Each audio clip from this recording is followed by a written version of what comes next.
give us 3 envelopes that were 3 like tasks and said, you've got 4 hours, go get some dinner, go bless the town. Here we go. So we opened up the first envelope, and so each of them were tasks, we kind of guessed that. And the first one was, we had to find a place and just start and prophesy over it. You know, from that place, find like a viewpoint, and then from there we had to each pick a single person and all spread out from that place in eye view of it, and just start praying over them and prophesying over them. So we start walking, we're sort of debating where this place might be that we have to start.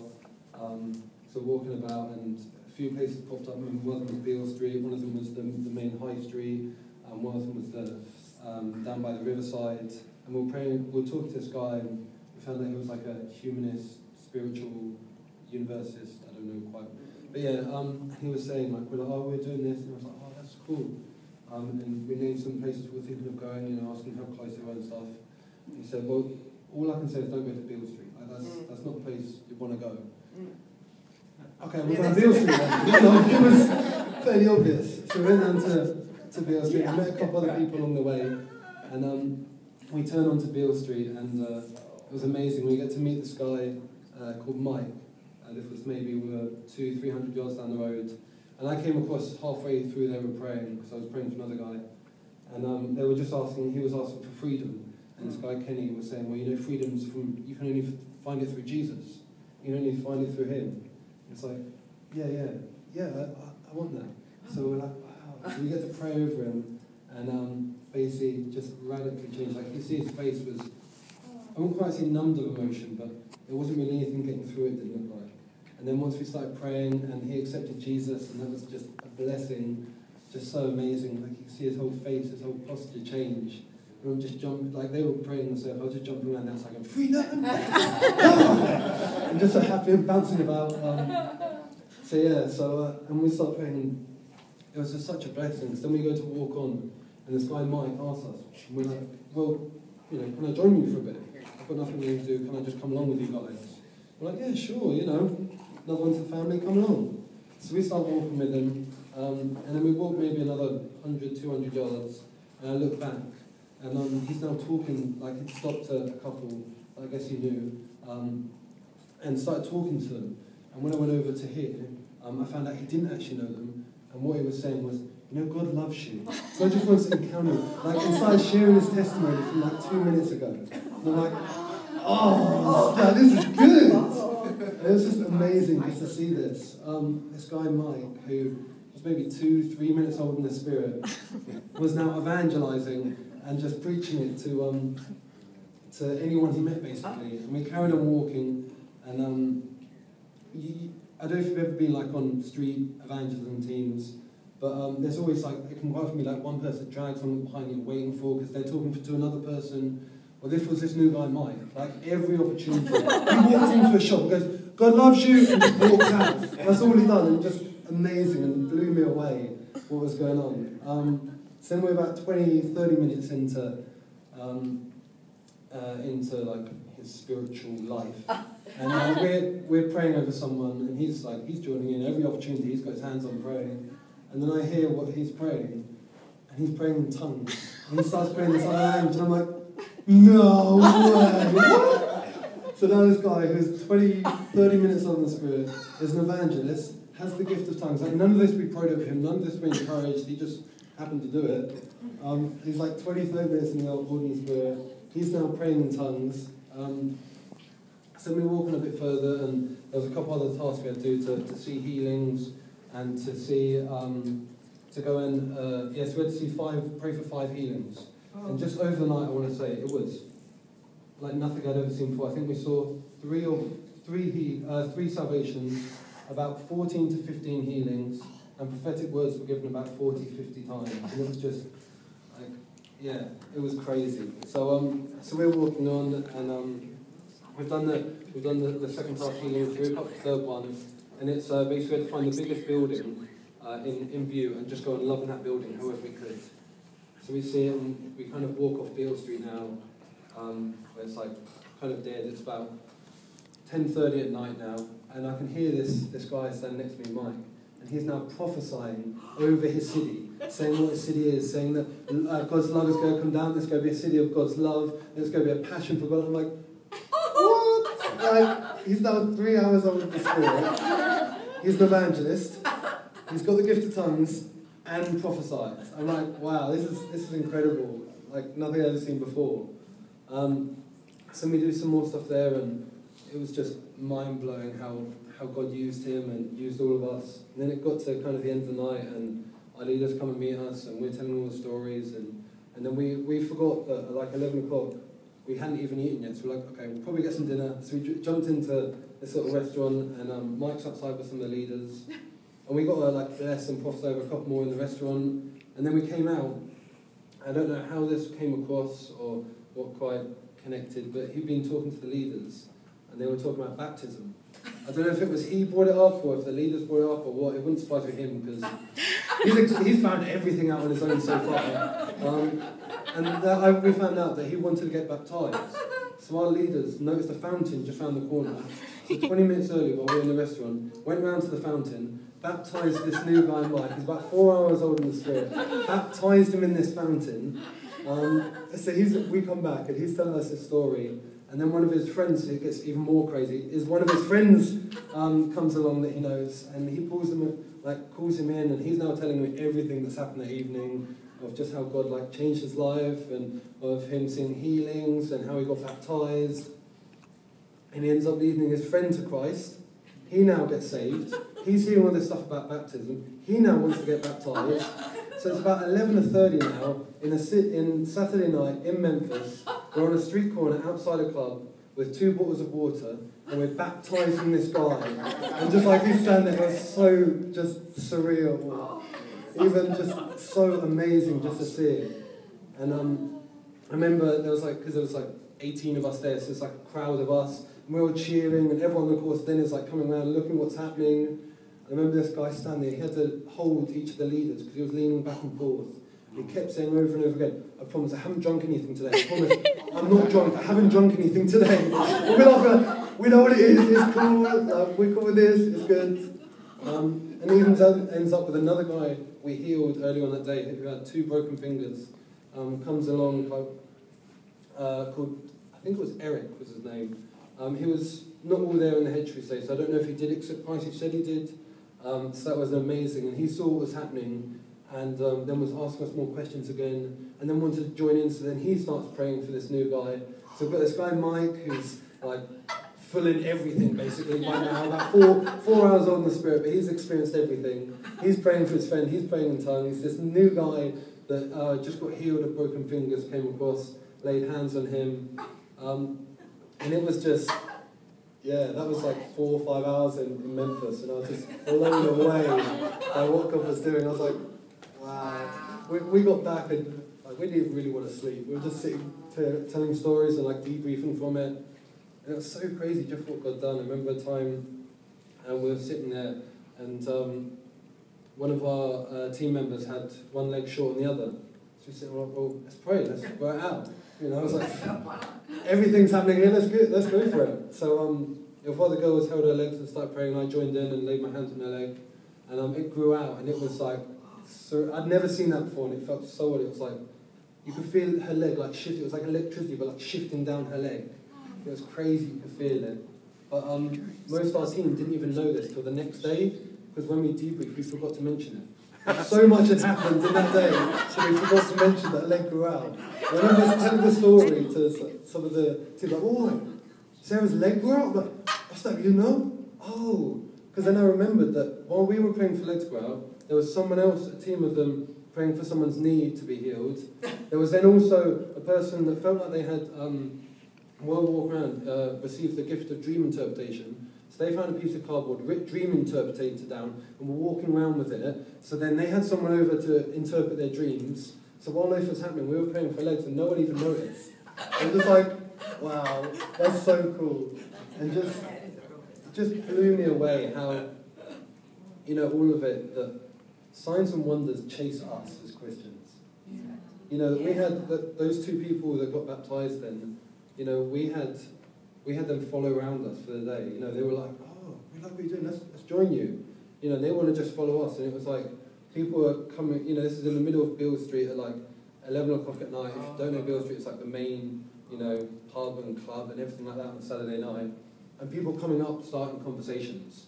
And we were just able to just bless them and love them. And it was like, honestly, it was not hard at all.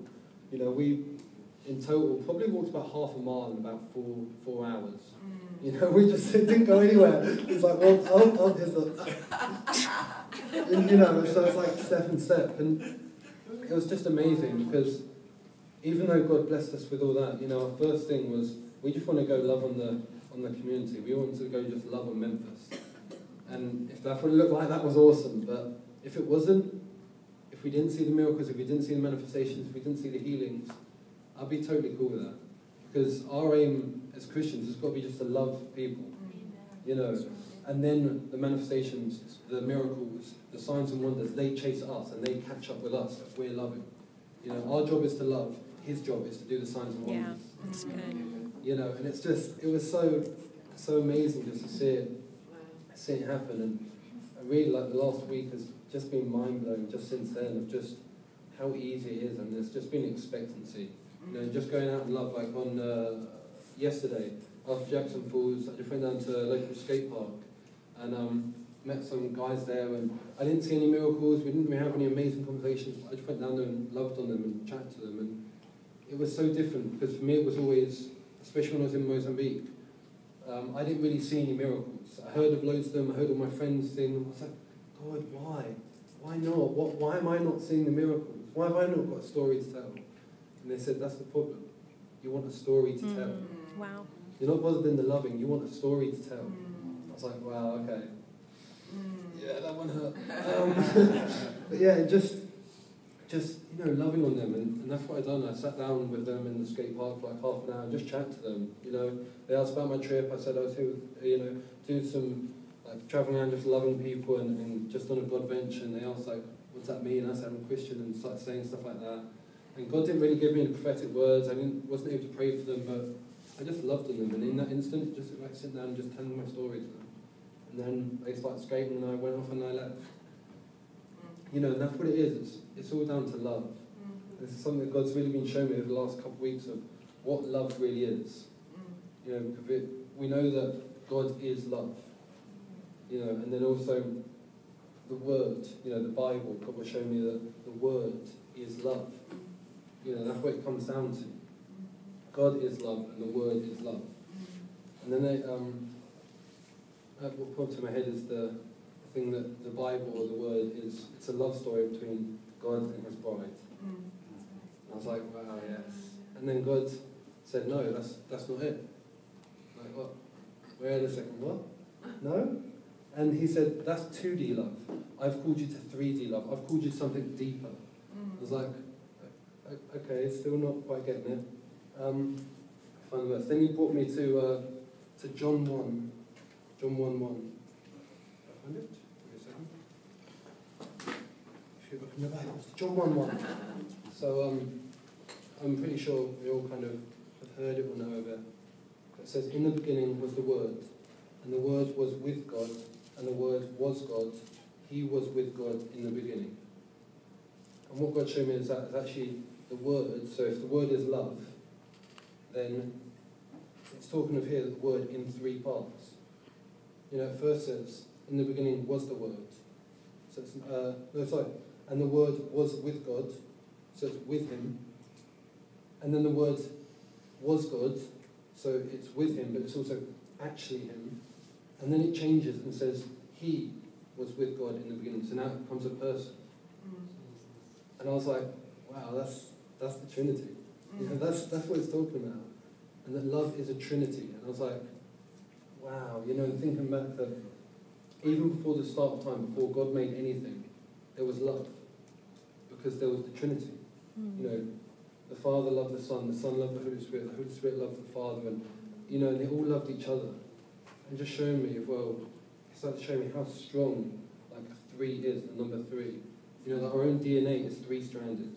You know, the core of our being is 3-stranded. If you've ever tried to make a tower of like with pipe cleaners and blue tack or something along those lines, or like pasta and, you know, while there's, and you have to make the tallest tower. The tallest shape to do, the strongest shape to make it out is triangles. It's the one that has the least amount of weak spots to it. You know, I was like, okay, I'm starting to understand this. Like, 3 is powerful. 3 is good. I still don't understand, how is your love 3? And he started to show me even more, taking me into Genesis. I think it was, if I get it right, I think it was 1:18. So it took me right back to the beginning. Find it? Yeah, so I'll start from Genesis 1:15. The Lord God took the man and put him in the Garden of Eden to work it and take care of it. And the Lord God commanded the man, "You are free to eat from any tree in the garden, but you must not eat from the garden. You must not eat from the tree of the knowledge of good and evil. For when you eat of it, you will surely die." And this is the bit. The Lord God said, "It is not good for the man to be alone. I will make a helper suitable for him." You know, and in the beginning there was God and there was the man. You know, there was this 2D. It was God to man, man to God. But actually God saw that and saw that wasn't the fullness of love. So he then created woman. You know, it's then woman loved man, woman loved God, God loved man, God loved the woman. You know, it was all connected. And just started showing me the depth of this and just how crazy it was that it just started to get deeper. Wait, let me just check my notes. I remember writing this down.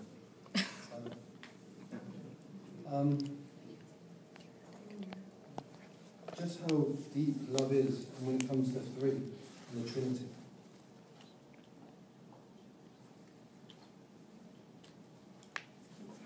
Yeah, so then, you know, that actually we see so many churches that are dying off. You know, and I was like, okay, you said that the church, you said that the love story was 2D when it was God and his bride. I was like, well, what is it? And what's the 3D? And he said, that's others around, that's others outside the church. You know, because I see so many churches dying, so many churches that are withering, because actually they've only got the 2D love. They only love God and God loves them back, but there's no outpouring. You know, actually, it's called living water. And if you ever had, like, I tried to explain, a water butt. Do you have those in Washington, like a big water barrel that collects like rainwater and stuff? But if you ever like leave water in there, it will start to go stale. You know, and start to get algae and everything like that in it. Actually, water's never supposed to just sit in one place. It's supposed to be collected and then poured out. You know, it's the same with us, with our living water. We're supposed to collect the water in, and then we're supposed to give it out. Yeah. You know, it's supposed to be drinking and then leaking.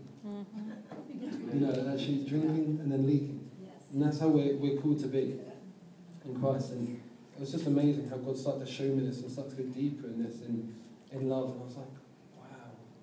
You know, just that's simply what we're called to do. You know, it's just to love others around us. And that's simply what, you know, in Memphis, what we've done. We weren't after any manifestations, we just loved the people. You know, one way that I always try and, whenever I'm out on the streets, whenever I'm talking to someone, or prophesying over them, or whatever it is, like how I always try and do it, how I always try and see the love is ask God, okay, what is it of them, what is it of you that's in them? In a sense that, say, God created man in his own image, in the image of God he was created. You know, actually that means that all of us, no matter how bad, no matter how far away from God we seem, there's always a bit of God in them. So I just then try and spot that bit of light, encourage that light, and then if we encourage an area, you know, you will know if you've been encouraged in an area, that area grows. So if we're encouraging the light, if we're encouraging God, if we're loving on that area, then the light grows. So then darkness just has to flee. Darkness has to fade. Amen. You know, and even I remember there was a guy on our when I was in Mozambique with Daniel Salame. He was an amazing, amazing man. I remember we were praying one time for this guy. He had one of our team had something physically wrong with him. I can't remember what it was. And this guy was praying, "Devil, get out, devil!" And Daniel actually stops him and says, "No, why are you doing that? You don't pray to the devil. Like he shouldn't even be able to, you know, be in the same presence as you. You're a king. You know, you're a prince of gods. You don't talk to the devil. He's a nothing to you. You talk to God. Wow. He increases and he just kicks the devil out." Wow. You know, that's how it's supposed to be. That we just keep our eyes set on God. Yeah. You know, it's actually, if we say that God's, you know, God and the devil are opposite ends of the spectrum, if we're talking to the devil, that means we've got our back to God. Wow. You know, that actually we always just talk to God and then he increases, and then the devil just has to fade. You know, and it's so amazing just to see that. And when Moses meet, what really God taught me was, I saw so many people, so many different giftings and so many different ways to connect with God. You know, especially when I was like, have you ever got like spiritual gift envy or jealousy? You're like, I want one of those. You know, and it's great to have that. But then actually, what God challenged me is you were putting yourself down because you wanted that so bad. You know, that you were putting what I'd given to you down. And I was like, yeah, and actually, you know, he started to speak to me of, it's in Psalm somewhere, I tried to find it earlier. I can't remember where it is exactly. It says that the God that breathed out stars, you know, and these stars are billions of trillions of times bigger than our own sun. He breathes them out in one breath. That's the God that lives inside of us. Wow. You know, it's like, okay, yeah, I understand that. Like, I don't need, like, it's great to want some of that, and I don't say, you know, getting impartation from someone else and wanting what they have of God. But when we put ourselves down, and when we don't acknowledge our own giftings first, that's when we've got a problem. Yeah. You know, actually, we already have the living God inside of us. You know, if we want to experience it more in different ways, that's great. But actually, don't think what you have isn't needed. Yeah. Don't think what you have isn't important. That's good. You know, and it was just an amazing, amazing blessing just to see that. That's good. So, really what I'd love to do in a minute is just really get at each other, just to loving each other. You know, the whole sense of just increasing the light in each other. You know, that he was talking about prophecy, and I know on Friday that prophecy was really on Jim's heart. And actually, and really just that sense of, I do believe that tonight there's going to be just prophetic words that are just going to start coming out. There's going to be anointings that are coming out of people's mouths, and even there's going to be stuff that people are going to start saying. They don't even kind of know what they're saying. They're like, I've never even thought of God this way. And they start getting revelation by praying over someone else. You know, there's going to be that much anointing, that much open heaven that's over their face. I already feel now. You know, it's if we already know that the angel's already here, the angel's already moving in this room. So I'd love in a minute, it's just for us just to really just to get up and just start loving each other, just laying on hands and just praying for each other, and just there's no set form to the Holy Spirit. He does whatever he wants, but just the whole thing of how I, you know, if you're stuck, but how I always do it is I just try and increase the light. You know, I ask God, I'm like, okay, God, what is it in them? You know, like Jackson here, you have an amazing, amazing heart and such a servant heart. You know, when the Lord asks you something, it's just, yeah, I'll do it. And you just start walking and doing it. And there's just such simplicity and such a servant heart to it. You know, and Brent, I've been with you for a while, and I think you experience the Spirit and you feel the Spirit a lot more than you give yourself gratitude. And actually, for you, it's been such a normal thing. You've always grown up with it. But actually, it seems normal to you. You do experience Spirit. You're such a feeler when it comes to Spirit. You know what's around you. You know the spirits that are about you. You know, and that's what it looks like, just loving and just pouring out into each other. You know, so I'd just like to, if I could invite Megan up just to play, and just remind me of saying that she